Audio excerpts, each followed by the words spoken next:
We're on. We're recording. Thank you. Good morning, everybody. This is a special meeting of the Governance, Native Communities, and Tribal Governments Committee. The date is Monday, May 15th, and the time is 9:34. I apologize for being late. I'm Deborah Juarez, chair of this committee. Will the clerk please call the roll? Councilmember Peterson. Present. Councilmember Mosqueda. Councilmember Sawant. Present. Councilmember Strauss. Present. Council President Juarez. Present. 4 are present. Thank you. Thank you all for being here, Councilmember Sawant, Councilmember Strauss, and Councilmember Peterson. Councilmember Mosqueda is excused from today's meeting. So we will move on to, if there's objection, the agenda will be adopted. Not hearing or seeing an objection, the agenda is adopted. IT, is my voice coming through on the volume? Sorry to do that. You sound Yes. great. Okay, good. I wasn't hearing it on this end. Thank you. I'm going to do the chair's report. We have one item, as you know, on the agenda today, and it is a resolution on the long-awaited redevelopment of Memorial Stadium. This committee meeting will also be an opportunity to learn more about the Memorial Stadium redevelopment project, more broadly, including some background and descriptions of the project funding, the history, the negotiations between the Seattle Public School District, the mayor's office, the legislative branch, and of course we have Brian Goodnight here as well. Our panel is going to have a PowerPoint, and I want to give a brief history of some of the issues that I think are important, and I'm going to make sure I include this in another email to my colleagues, because I'm going to ask that this be, I'll do this later, suspend the rules to put it on tomorrow's calendar to vote on. So let me just give you a little bit of background that this issue in redeveloping Memorial Stadium goes back almost 30 years. So, but I want to bring you up to date on the most recent agreements between the city and the school district. So in 2017, yours truly with other mayors did a partnership agreement. In 2021, we did a letter of intent. In February 2022, as you know, the school district, the capital levy was passed. That was known as the BTA V2, which included $66.5 million for funding for the replacement of Memorial Stadium. In November of 2022, we did a memorandum of agreement with Seattle Public Schools and the Seattle Public School District, put together a team, and you'll hear more about the team, of negotiating and what this would look like, with all priority given to, obviously, the school district, because it's the school district's property. And finally, we put out, there's more, a request for proposal that was issued on March 20th of this year. And the deadline for responding to the RFP with proposals for the project was May 2nd. As it's been reported publicly, 2 proposals were submitted. And we understand that the executive's goal in consultation with our committee and central staff is to select a winning proposal or winning proposer by Monday, May 22nd. Very ambitious, but let's hope we can get this done. No elected officials are included on the evaluation committee, but we do have council participation from staff. That is, Brian Goodnight has been part of this process. As you all know, you have an electronic notebook with all the documents, all the information, and the history. And I'm guessing my panel will correct me if I'm wrong. The school district, as you know, voted for $66.5 million, and I believe the city is going to put in $40 million, and I believe the state is putting in $4 million. But we can come back to those numbers in a moment. So that is my president's report, and that's just a brief overview, and you will hear more detail, and you can ask many more questions about the financing from the people that are on our panel today. So with that, we will move to public comment. Madam Clerk, how many commenters do we have signed up today? There are 0 remotely and 1 in person. All right. So it's our friend from, I forgot, Outdoors for All.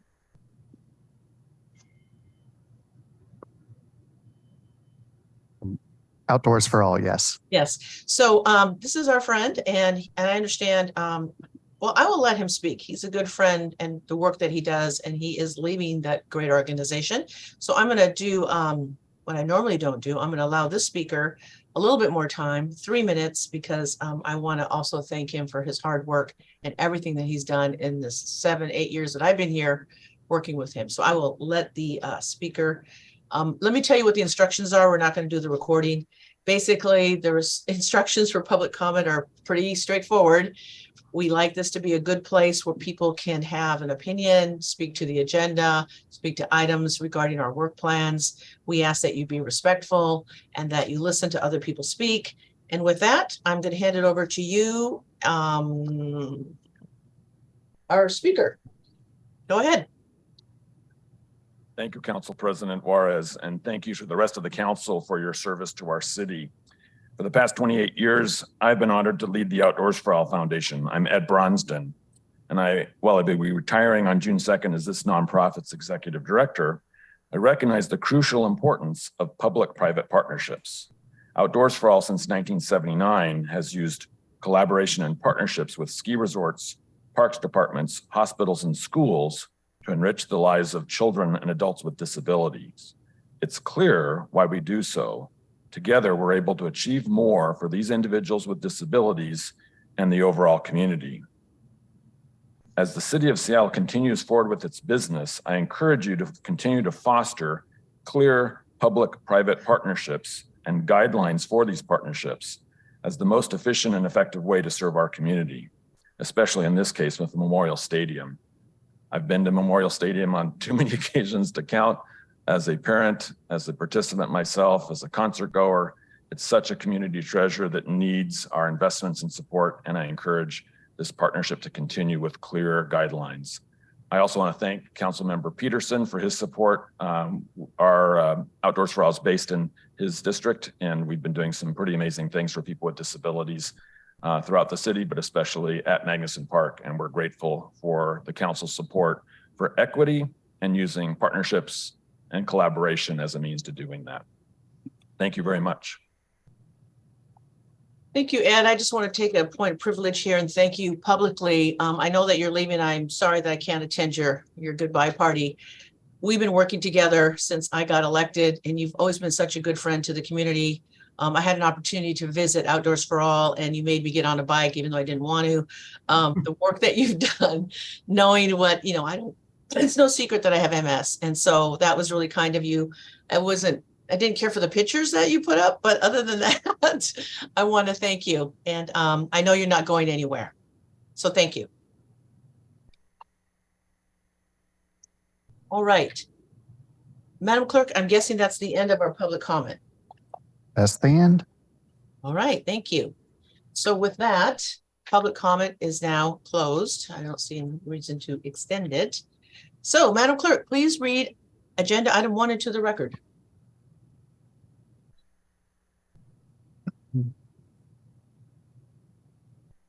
Agenda item 1, a resolution establishing the city's support for a new memorial stadium at Seattle Center to be developed through a public-private partnership between the City of Seattle, Seattle Public Schools, and a private partner. Thank you, Sarah. And so what we have in front of us, folks, is the resolution, and I forget the number here. Oh, resolution 32092. So I'd like to introduce our Marshall Foster, the interim director of Seattle Center. And Director Foster, would you introduce your panel? I see some of our buddies here, but go ahead. Yes, good morning, Council President, committee members. It's good to be here with you.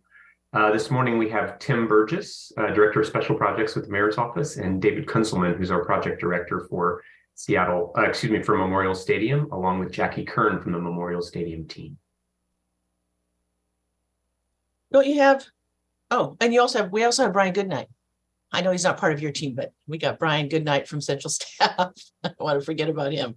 Okay, well, let's do this then, now that we've got that out of the way. I apologize. I'm trying to find what I got here. Besides doing that, we got the panel. So I'm going to go ahead and let you do your presentation. All right. Thank you very much. Give me just a sec here to share.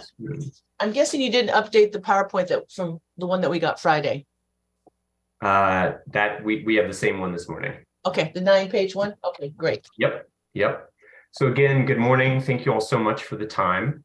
We're excited to be here in front of you to talk about, as you said, Council President, a project that has been years, if not decades, in the making. I think everyone is familiar with Memorial Stadium. It's a 75-year-old facility, which we've been in partnership with the school district on its operations from very early on. It's a critical part of the Seattle Center campus, and we're very excited to be at the point where we're able to come forward and talk to you about a partnership with the district to redevelop that stadium. At this point, we think it's time to replace it, but we can have an incredible new state-of-the-art facility, first and foremost to serve our public school students, but also to be a critical part of the life of Seattle Center. As I'm sure you all know, that stadium is a center for obviously student athletics, graduations, but also for some of the major, public moments at Seattle Center, whether it's an incredible music experience at Bumbershoot, many of our other festivals that also have enjoyed the use of that stadium over the years. And as we look forward to the future at Seattle Center, having a new Memorial Stadium will be an enormous asset to all of the public programs that we offer the community. So we're very excited to have the district as our partner. And as you described, Council President, to be looking for a partner, a private partner to step in, work with us to be able to redevelop that facility and have an incredible new facility for the future. The resolution that's before you today does three key things. First, it aims to affirm the direction we're on. As you mentioned, Council President, we've had several MOUs and letter agreements with the district to sort of set the stage for this. But we're now at a point where we're moving down the path, and we'd like to affirm that the overall direction makes sense in terms of the core goals of supporting public school students, supporting the facilities integration with the campus. The second key thing it does is it asks the executive to advance, once a partner is selected, to advance negotiating agreements with them for the building, and then ultimately to bring those agreements back for the city council's consideration. And one important thing I want to flag is, obviously we're at a pretty high level at this point. We don't have detailed deal terms negotiated. We know what our public goals are. When you see those implementing agreements later this summer, that's when you'll see specifics on the financial terms and other aspects come forward.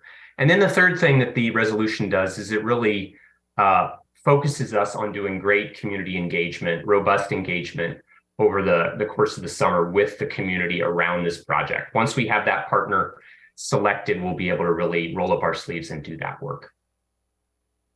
So that's just a quick intro overall. I'm going to turn it over to David Kunzelman now, who's going to walk you through just a high-level summary of a little more about the stadium and how the RFP process will work. All right. Thank you, Marshall. Thank you, council members. And as mentioned, I'll walk through at a high level. My partners may jump in if need be, but we'll hit some of the points that you've heard and some additional ones. Highlighted in this slide, as noted, this site has been an important part of Seattle and Northwest history, obviously since the World's Fair, but currently well loved. And since working on this project, everyone we talk to has a story about this facility, and that's very exciting. Whether you're a student athlete or you've attended an event here, it seems that this location has a special place in people's hearts, and so obviously that's part of what we're trying to capture. Next. So the existing conditions, I think we're all very much aware of the conditions of the facility. The district has been able to keep up what's necessary to keep it active for student athletes. But as you can see, even from this image, there's a lot of deferred maintenance at the location. We're at a point now where we believe that we're coming to the end of its useful life. And in addition to that, as you can imagine, there are a myriad of codes that we would like to get this facility up to. So in addition to doing those sort of functional requirements, it really creates an opportunity. So that's really what we're here to talk about. It's creating an opportunity not only to replace a facility in kind, but also make it something much greater that really integrates with the Seattle Center campus and meets some of the city's goals in addition to our partner at the school district and their goals. Marshall?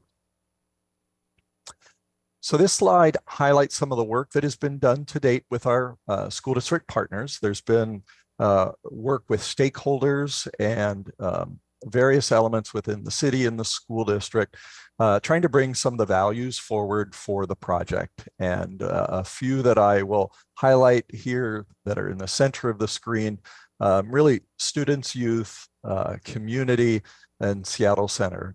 The student focus, the student center, as the district would say, is very important here. And it's exciting that it's not, it is about student athletes, but it's much broader than that. It is about students in whatever way they might intersect with this facility currently and how they might intersect in the future. And so we're really looking for opportunities to integrate students into not only sports, but other elements of student life and the function of the facility as well. So we have cast a wide net with the RFP and asking our partner to consider all the ways that students might be included in all the elements, including the way that the facility might be run in hospitality and maintenance and tech and everything like that. Marshall? This is another list of these principles. These are really the values that came forward in the work that was done, again, with the stakeholders, community stakeholders, in addition to the district and the city. And I won't run through the list, but you see the values that we have really embedded into the RFP with our partner. And that's going to be important. And we've asked the partner through the RFP process to really highlight these. Equity being a very important one, in addition to the public process that also will follow here. But centering students, again, I'm going to say it again, is going to be very important. And the district has really placed a high value on how we're going to be reviewing these RFPs when they come in. So in addition to the deal terms, we're going to be very much focused on that. Next. I'm going to spend a little time on this slide because I think it's important to understand, and it'll be very important when we come forward with a proposal. So this, if you look at this, parcel A and parcel B is listed here. These are sites that are both owned by the school district. Parcel A primarily is where the stadium sits currently. You can see that in the purple color. And then the hashed elements on parcel B, that's currently a parking lot that, again, owned by the district on 5th Avenue, and the district uses that as an income source at this point with the rental for that. But of note is the fact that the stadium actually crosses, the current stadium crosses both parcels, and the memorial wall is in fact just to the right of the purple there, right on the line. And thank you, Marshall, that's helpful. The memorial wall is right there. So in the RFP, we are offering the proposer to basically look at parcel A and part of parcel B, that's that existing footprint for the location of the stadium. But they may also, if they wish in their proposal, consider the rest of parcel B. It's important to the district, of course, that they would be compensated for whatever that proposal might be on that part of the site. But it is open to proposals to bring forward something that not only meets the needs of the stadium, but something larger if they wish. I just also wanted to note a couple of the other dashed lines that are helpful there. Those are existing easements, including the one in red, which is to the north, which is the current stands, which crosses over city property and brings it close to McCaw Hall. Thank you, Marshall. In terms of program requirements, the RFP goes in great detail, of course, about the stadium and all the elements that are included there. I did want to speak to some of the elements that are important to Seattle Center. The open space expansion is an important one. We're always looking at ways to integrate into the campus and allow more opportunity for programming into open space. We do have some physical elements that are important to us to integrate: service shops and warehouse. I'll highlight the service shops, for example. That's currently off-site, and we currently lease a space. And we would love to bring that back to the campus, not only to integrate it, to also then be able to support it on campus without a lease, obviously, in the future. So looking at ways to integrate that into the facility. The existing warehouse, for example, is under those north stands. So we do have an integration of some of these back of house spaces currently, and looking to continue that, of course.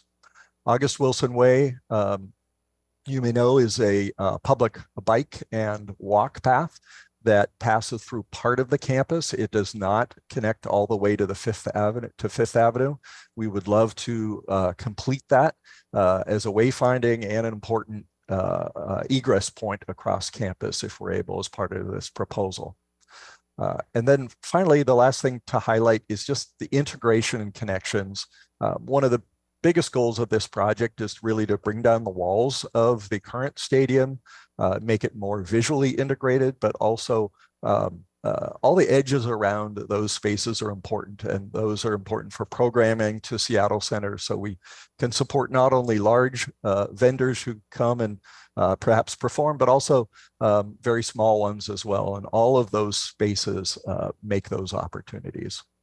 And then finally, I just highlight design excellence is going to be very important here as we try to integrate to our existing campus. Thank you, Marshall. This is a very high level schedule, and really just intended to lay out the steps. Once we do have a partner and we do enter into contract negotiations, we can get more serious about dates here, but just wanted to highlight, as Marshall said, the process. After we've selected a partner, negotiations are going to be very important. It's hard to know exactly what that's going to look like because we'll have to wait and see what their proposals are. But following those negotiations is when we would be back to council with the implementing agreements. And then in terms of the timing of the overall project, again, that's going to depend on what the final proposal is. But we are certainly hoping to complete the project with a goal of the end of December of 2027. And with that, I think that's the end of the PowerPoint. I'll hand it back to Marshall. Thank you. Okay, thank you so much, David. I won't say a lot. I do want to just, as we close, emphasize one thing in terms of the financial side of the project. One thing that I think we've learned from other partnerships like this is the importance of being really clear about, what are the city's expectations going into the agreement. A key thing that we included in the RFP language is that, as you mentioned, Council President, there is both school district and city funding that has been identified for the project, that is the extent of public funding available. I should say of city funding available for the project. So we really are looking, as proposals come forward, that they focus on that as their funding from us. And also in terms of cost risk, those kinds of questions as the project develops, that we anticipate the project proposer would carry those risks. So just thinking about kind of being fiscally responsible and looking forward, we have been clear on those points as we've established the approach here. So and with that, oh yeah, please go right ahead. So before I'm going to hand it over to, I have some colleagues that have a lot of questions. Thank you for the PowerPoint. I want to clarify some issues because I think we're going to need to spend a little bit of time on page 1 of the resolution regarding the 21 million investment, and then also our budget action to make sure that we express the council's intent to work with the mayor of Seattle Public Schools to identify funding above the 25 million and we passed that in this last budget cycle. So hopefully the total will be on the city side, 40 million. But I need to put that out there. I'm sorry, it wasn't a little bit more clear. I want to go back to David. David, would you mind letting people know your background? I got a copy of your, obvious of what you do, but I'd like my colleagues to know your title and what you do for the city. And then I got a few follow-up questions. Thank you, Council President. I've been with the city coming up on 24 years. I'm an architect, and I have worked on many projects, including Libraries for All, and then also the fire station replacement program, and most recently was at FAS as the Director of Capital Development there. And I was asked to come and work specifically on this project, so now located at Seattle Center, and very excited to come at this very important moment in time. I think, my background is all in development, public development, and I appreciate the opportunity to comment, but I just want to say that I've been a part of a lot of these projects, both in the city and other organizations before, but it really feels exciting with our school district partners that the timing is right. And I think we've finally gotten to a point of a lot of shared values and have the opportunity for a great facility. So thank you so much.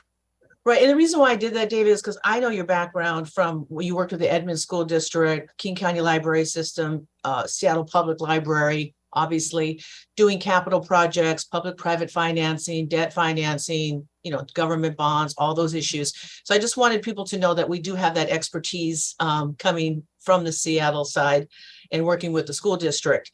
The other issue was, there's two other things I want to bring up. And you brought it up in the PowerPoint that obviously the priority is for the Seattle Public School and Seattle Public School District, because they do have that parking lot, and that is a source of revenue for them and has been and will continue to be. And as you said, and I don't like to use the word centering, it is all about Seattle Public Schools. That's what's taken so long, is we've always wanted to make it very clear with them and us that that is their property, and our job is to make it better and work with them. So we have a revenue stream that's more for the Seattle Public School District and the students. And that's why the levy passed, I think, in February 2022. I think the good voters saw that. So the other point is this: would you mind sharing, and unless another panel person is going to say something, there's no one listed who the community stakeholders are. And in my president's report, I've said this before and I said it last week, I wanted to make clear that this isn't a politicized position. There are no electeds on that board making these determinations. This is a combination of Seattle Public Schools that has representatives in the city of Seattle. So is there a distinction on that, on the two different working groups or panels or whatever you're calling them? Jackie, do you want to jump in on that? I see you have your hand up. Thank you very much. I do want to call out another partner that we haven't talked about yet, and that is the Seattle Center Foundation. And they have done some very good work convening the community. They convened some community conversations last year and brought together a wide variety of representatives from youth advocates, sports advocates, professional sports, community leaders, those who are dedicated to infusing equity into the planning and the delivery of this project. So we have a very good start on a very robust community engagement process. And we are engaging Pyramid together with the school district, Pyramid Consulting, to help us develop a very robust community engagement process that will be done in partnership with the winning proposer. Okay, thank you, Jackie. Good to see you. So can you just give me, since we don't have it in a PowerPoint, can you just again read off who the stakeholders are, and then let me know, because I know Brian to look at and maybe he can clarify that, but who are our stakeholders for my colleagues to understand who's all involved on that piece? So okay. Seattle Public Schools. I think, Council President, maybe you're asking about who is on the panel that is going to be making a recommendation to Superintendent Brent Jones and to the mayor. And I will grab that list for you in just a moment, but it is a group of representatives from the school district, from the city, and also from the community. And so if you could continue with some other questions, I will get that list for you as well. And actually, I'd be happy to jump in. I grabbed it, Jackie. Thank you, David. So in addition to various members of school district and city staff, we're excited about some of the community members, including Matt Hanna, who is the president of the Seattle Center Foundation, Maya Mendoza Ekstrom, who's the chief operating officer for the Seattle Sounders, Brian Surratt, who's CEO with Greater Seattle Partners, and Gloria Connors, who's on the Seattle Center Advisory Commission. She's a commissioner. So, we've been excited to have the time and expertise from some of these other community members who are really helping us to broaden. A lot of us have been very focused at the district and the city on these elements, but they're bringing kind of that wider breadth to the conversation. Okay, so what I was asking is, I wanted to know who our actual stakeholders are, and then we can ask about the panel, which I'm understanding Brian isn't a part of that panel as well. If there's a third one, I would like that as well, because I think what I'm hearing from my colleagues is that we don't know who's making what decisions. So I know we have the bigger panel, which is the stakeholders, Seattle Public School, executive, legislative, some of the other groups that Jackie mentioned. And then we have some panels that are actually scoring the RFPs. So that's the piece that I need more information on. I think, Council President, that is the list that David was describing. We have one panel which is going to basically review the proposals, and make a recommendation to the mayor and the superintendent of public schools. That is essentially the core group. Once there is a proposal selected that will advance, then they will broaden out and do broader engagement with a wide range of stakeholders at the center as well as with the school district. But it really is focused on that core recommendation right now. Okay, so hopefully for tomorrow, before the end of the day, could I please have a list of those stakeholders so my colleagues know who's making decisions? And this, I don't want to put Brian on the spot, but where does Brian fit in all this? Brian, you and I talked about this morning and last week. Sure. Thank you, Councilmember. So as Marshall was saying, so there's this evaluation panel, and there's both voting members on it and non-voting members on it. Group of advisors, some of which are city staff like myself, and some of which are kind of technical experts that have been hired by the city and the district to provide kind of their technical expertise. So this, there is a list that we can get for you after the meeting. We can send it out to all the council members. Yeah, that'll be on there. And so the reason why I made the point last week and this morning that there are not elected officials on that.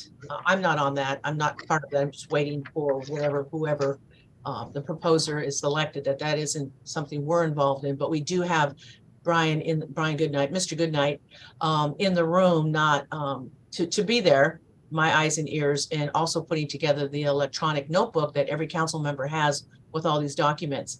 So perhaps before tomorrow, if indeed this gets out of committee and we can suspend the rules so we can vote on it tomorrow, I would like the mayor's office and you guys to please put together a chronology of what I just read into the record of the financing, at least since I've been here, that started in 2016, 2017, up until today's date. And then of course, a list of like the actual people that are scoring, and then people like Brian Goodnight who are staff. That is one of the questions that is coming off the second floor. It's like, who's doing what? I'm familiar with it because I've been involved in this since 2015, 16 with Councilmember Bagshaw. And I'm familiar with it because Councilmember Lewis, because this is in his district, worked with us to make sure that the 21 million investment and then the additional, making sure we could get the 40 million and keeping that money there when we pass that in the budget. Those numbers and dates are really important. And as you all know, I'm a stickler on making sure that I have a chronology so my colleagues who aren't waist deep in this stuff can understand and ask the right questions. I'm not real comfortable with the PowerPoint that I got this morning. There's a lot of lovely pictures. Thank you for that. But I would have liked to have a little bit more information for my colleagues, because I know this stuff from doing Climate Pledge and the other stuff that we did. I know the documents are going to start coming in, and we want to make sure that if indeed we can follow your, again, don't like this word, robust schedule, the more information is better. And then I can answer questions on the floor as well. So with that, I'm going to hand it back to the panel to see if, is there anything that you need to add, Brian, before I don't want to do anything till I see if there's anything you want to add, and then I'm going to open up the floor to my colleagues. Thank you. No, I don't have anything to add at this time. Okay, so at this time, colleagues, I know Councilmember Peterson has his calculator out. Councilmember Peterson.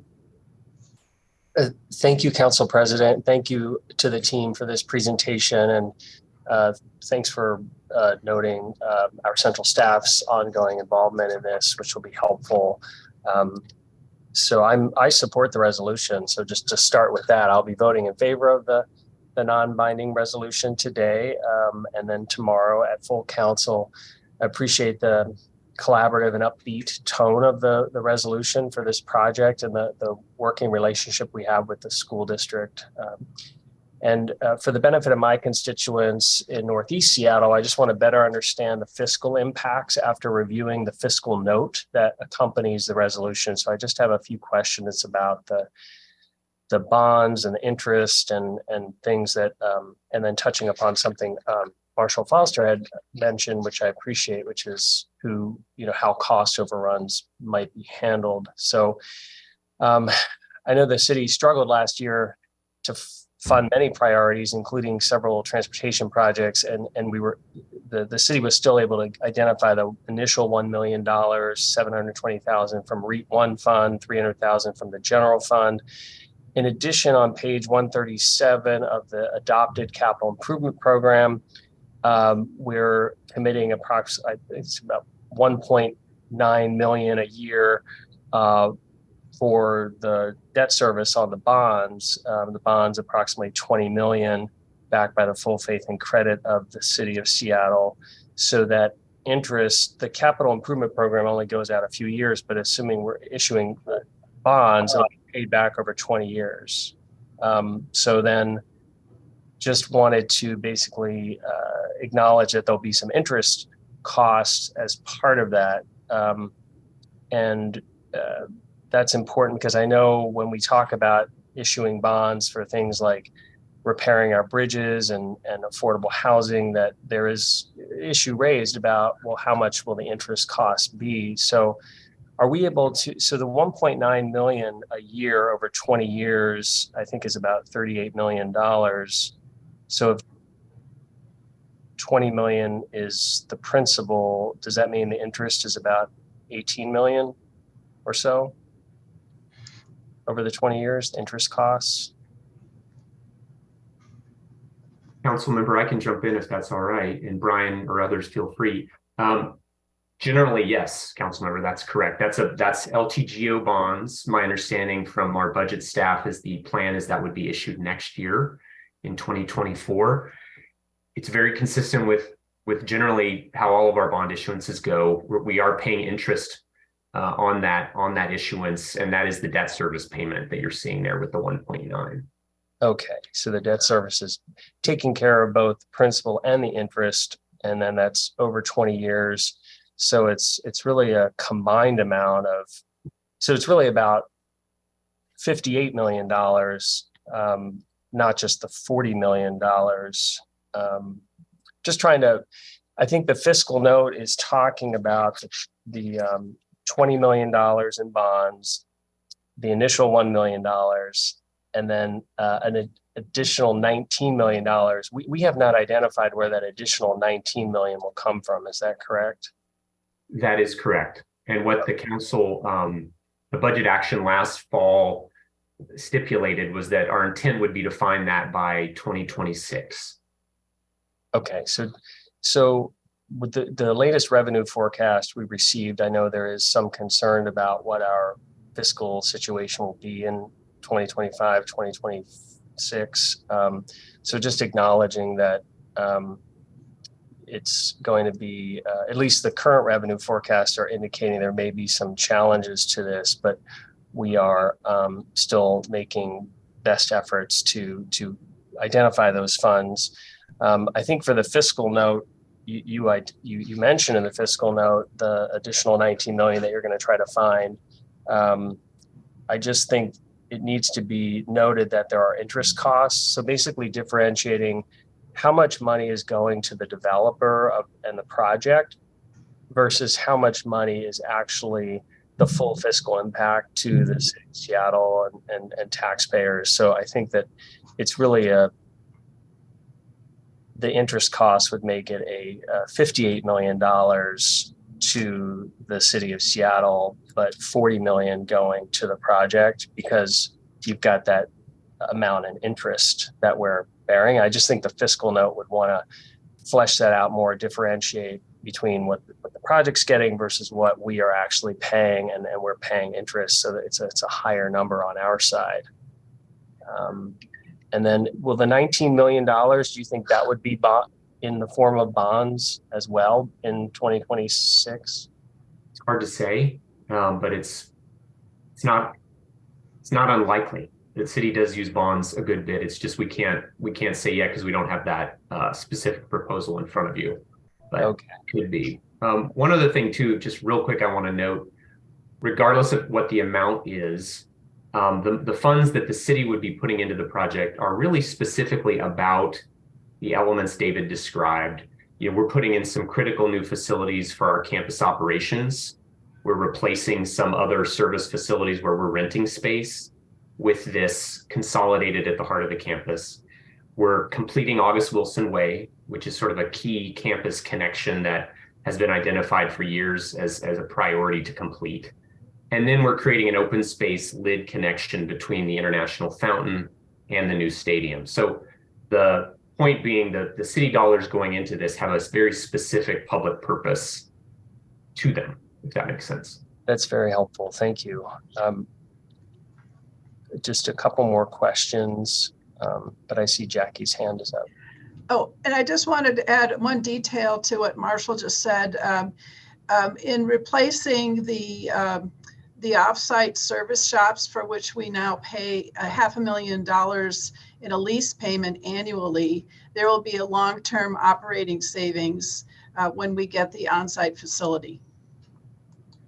That's really helpful to point out that what the city side is contributing is going toward many things that the city needs to replace and the city wants to add value to, and even some savings there that you mentioned. Thank you.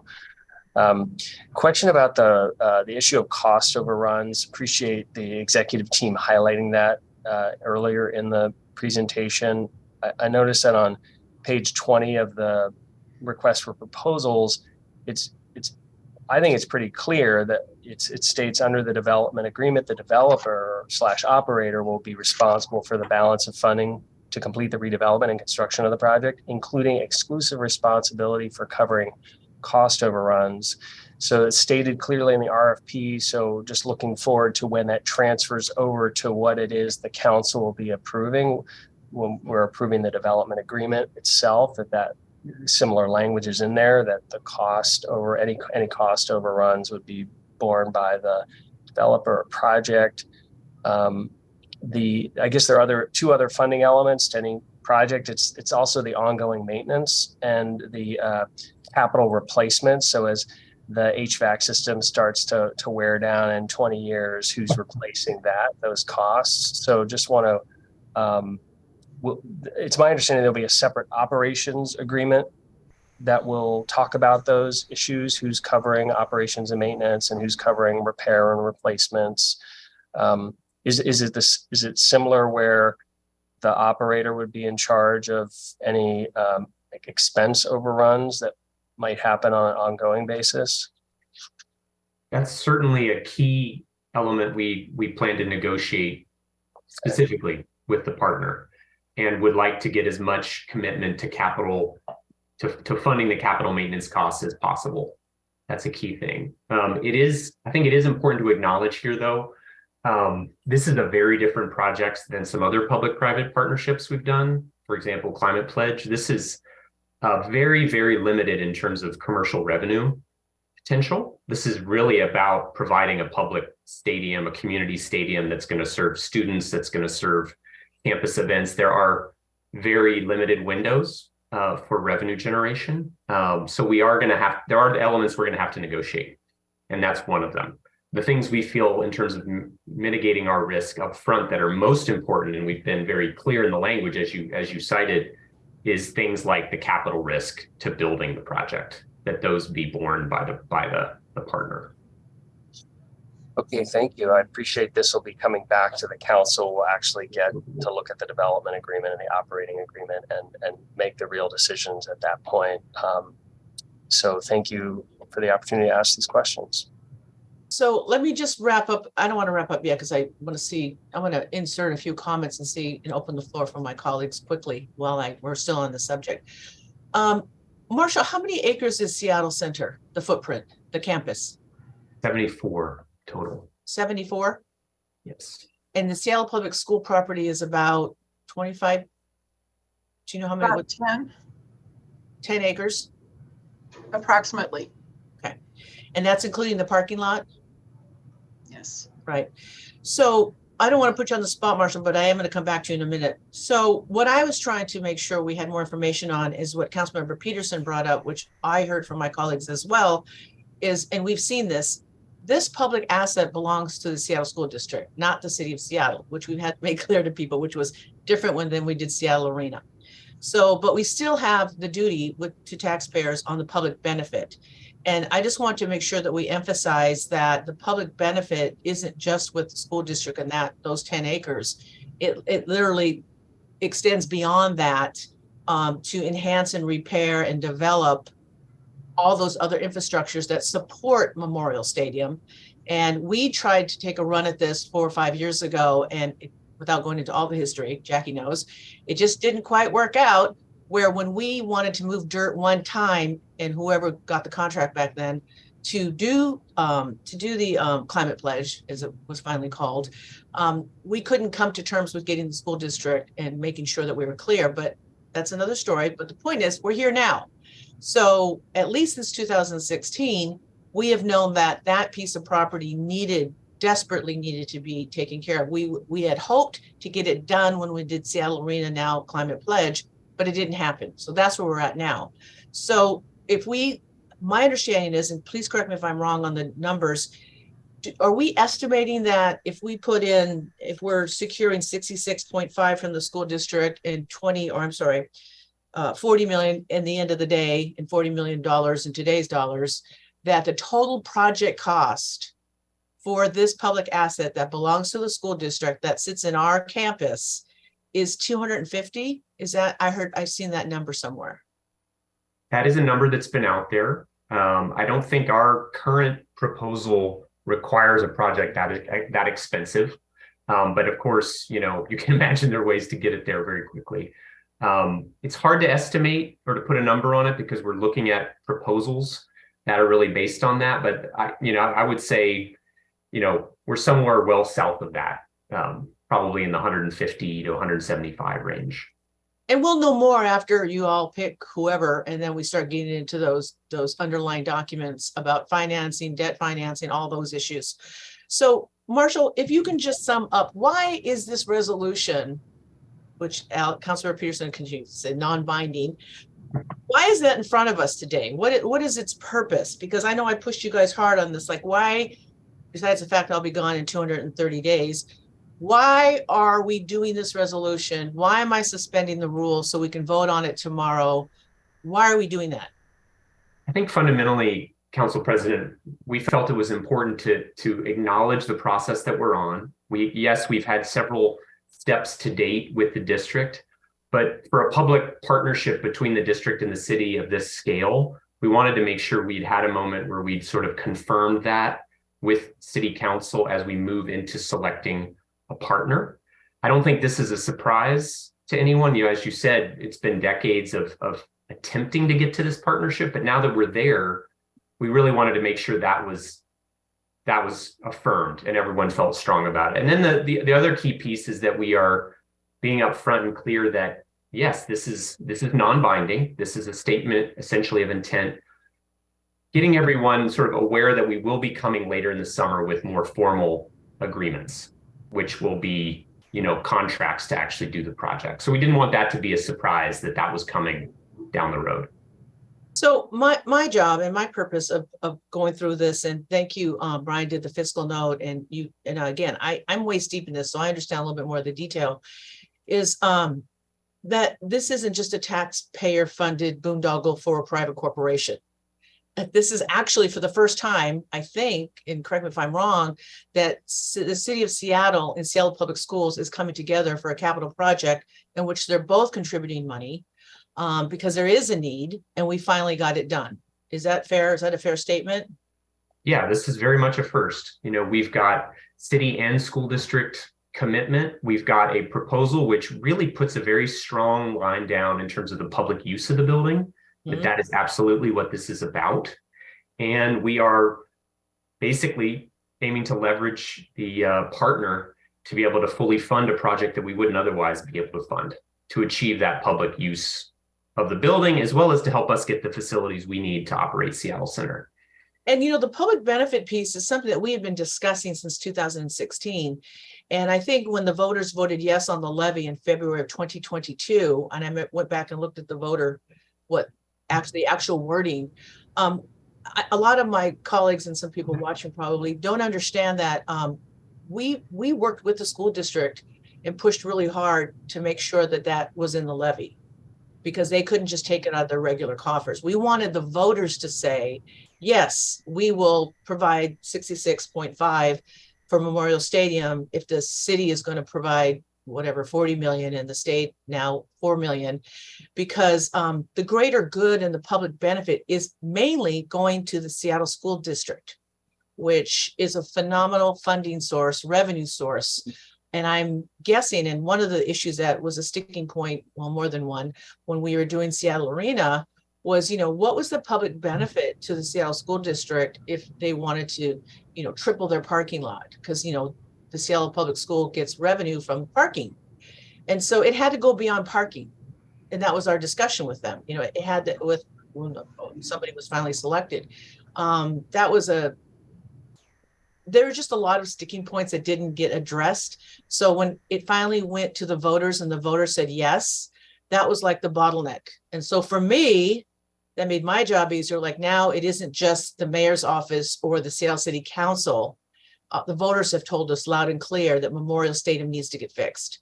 And it's an incredible enhancement and gem within the campus of Seattle Center. And I think we owe that to the school district and certainly the children of the school district. Yeah, think of the children, Councilmember Peterson. So with that, I've said enough. So I want to open it up the floor again to my colleagues to see if they have any more questions, and then hand it back to you, Mr. Foster, if your panel wants to add anything to what I've already said. Councilmember Strauss. Thank you, Council President. Thank you, Marshall, Jackie, Mr. Burgess, Mr. Goodnight, David. This has been such great work. I have been working on this since I was staff for Councilmember Bagshaw, so your history was helpful, and I can't wait to get this done. This is amazing that we are here, and yes, the city will need to add the additional revenue that we have not allocated yet. Excited to vote yes today. Thank you. Can I ask a quick question? Who is representing the Seattle Public School? I know, why don't you tell the public who from Seattle Public School is on the panel? On the evaluation panel? Mm-hmm. Yeah, let's see. David, correct me if I'm wrong here. We have Fred Podesta, who I think everybody knows, who plays a key role. Richard Best, who is the director of the capital programs there. Becky Asensio on his staff. And David, sorry, maybe you've got the list in front of you. You can fill in the others for me. You're doing very well from memory, so nicely done. Stephen Nielsen, who is the former deputy superintendent, is also on their panel. And then Gail Salehorst is program manager. She's on the visual and performing arts side for the district, but very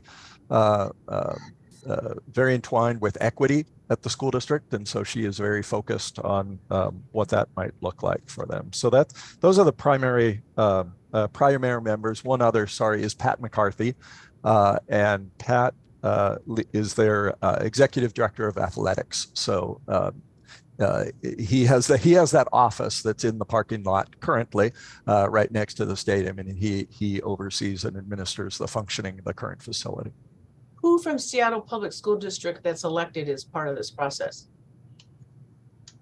So no, similar to your previous statement, no elected members are on the panel itself, and staff only, and then they provide, similar with Brian, they provide that link back to the electeds. Okay, but who are the electeds on the Seattle Public School side? Isn't Vivian on there? No. No.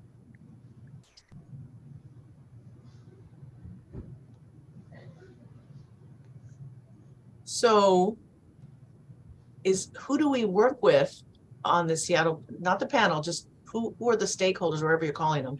Councilmember, I'm sorry, Mr. Burgess. Thank you, Council President. Vivian Sang-Moretz is the board member that the board designated as our liaison with the board.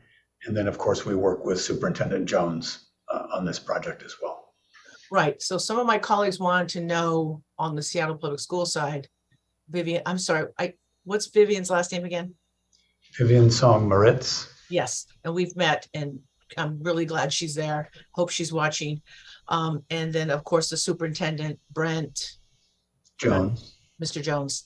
See, these players are all important for my colleagues to know, because the resolution and the fiscal note doesn't lay out the process, the chronology, who's doing what. And those are legitimate questions. They were legitimate questions that I had that I got answered because I'm the chair. But if we could have that information before the close of business, so my colleagues have it in their hand tomorrow, if indeed this gets out of committee and we vote on it, that would be very, very helpful. We will make sure Brian has that before noon. Not a problem at all, and we'll get it out to all of you. Yeah, and the chronology and the money piece. So we got the February 22 with the school district. We got what we're doing, what we did in the budget action, what we're getting from the state. I think Councilor Peterson brought up some good issues, like on the financing, and obviously there's going to be a combination because it is a public project with probably tax exempt financing. I'm guessing there's going to be a split there, and I know I'm getting in the weeds a little bit, but I want my colleagues and the public to understand that this has truly been a partnership between Seattle Public Schools and the mayor's office and the legislative branch. And this resolution shows the roadmap that we're not just willy-nilly trying to jam this down, to City Hall to get a yes vote. That's not what we're doing. And I want to make that clear. I was gonna say, Councilmember Tim. Oh, you're on mute, Tim. Sorry. When Mayor Harrell came into office January of last year, shortly after that, I think starting in February or early March, those of us on this team that are representing the executive side here met every Tuesday afternoon from 3 to 4 o'clock at school district headquarters, week after week after week after week, all year long, to hammer out exactly what the school district needed and what the city needed to enhance Seattle Center.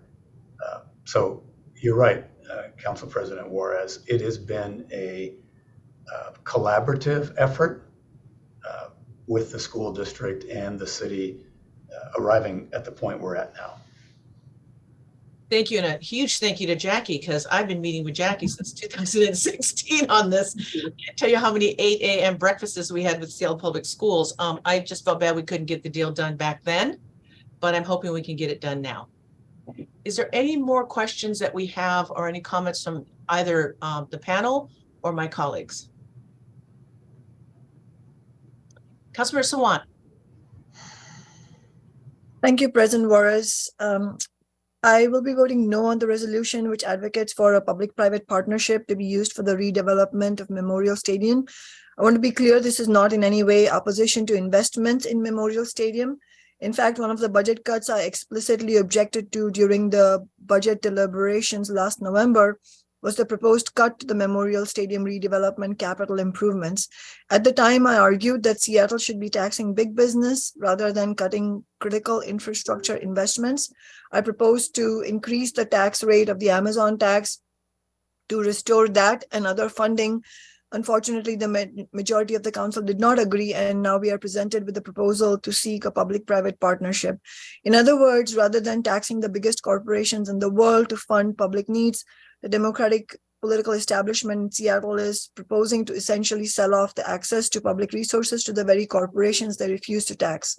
And this is the overwhelming history of public-private partnerships around the world, where the public pays and the private corporations enjoy the profits. There are no details as of yet of what this public-private partnership, this particular contract would entail, because the resolution is just agreeing to look for an agreement rather than presenting the actual terms. However, there are many ways that a for-profit corporation could profit at the expense of regular working people in Seattle through this so-called partnership. Tickets and concessions could become prohibitively expensive, as has been the trend in stadiums around the country, and Seattle public schools could sign away their access to a sports field that could become a real resource for the school district. Again, we do not have any details yet, but the history of public-private partnerships around the world gives me no confidence in this approach. Instead, I believe Seattle should increase taxes on big business and use those resources to renovate Memorial Stadium with 100% focus on the public good rather than the profit of investors. Thank you, President Juarez. Thank you, Councilmember Sawant. Are there any other comments before I make a motion from my colleagues? Jackie? Oh, I thought I saw your hand come up. Okay. All right. So with that, let's see.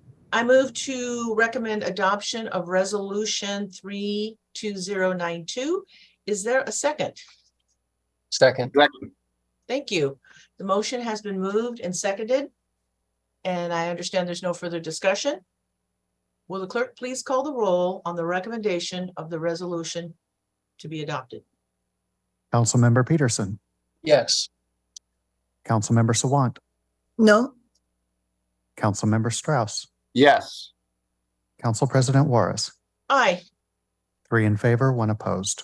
Thank you. The motion carries, and the committee recommends City Council adopt resolution 32092.